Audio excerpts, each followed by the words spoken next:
data we have, it still seems to be rare that an asymptomatic person actually transmits onward to a secondary individual.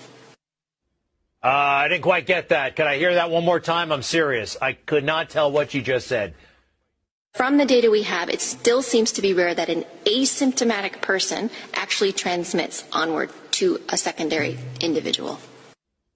Still didn't quite get that, but Dr. Samadi went to medical school. He's been listening to doctors all of his life.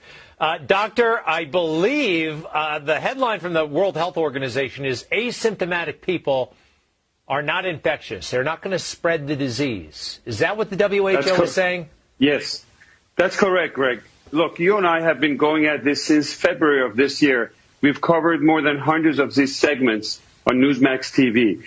The most important segment about what we're going to be talking about COVID is probably tonight, because they're taking a 360-degree turn, and WHO is announcing, and this is a big news, that asymptomatic people out there are not contagious. Remember, because we didn't know who would be passing this virus or not, we made everybody do something called social distancing. This is a new word that you've heard of it, and it came to our life a few months ago. We made everybody across the board to wear masks. At the beginning, we said if you have symptoms, you wear the mask to protect others, and then we gave in because CDC and everybody kept changing back and forth. We also made everybody to go for testing. We need 300 million tests the next day, or else we cannot reopen our country. And guess what?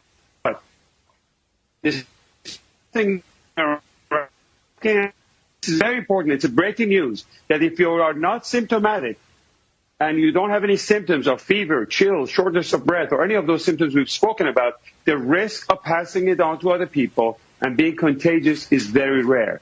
And studies like this comes from a very accurate tracing in countries like Singapore, contact tracing, and it's too bad that these researchers are not, the papers are not making it to Lancet, and mainstream media is not covering to the extent. This is probably one of the biggest news that we've had since coronavirus outbreak.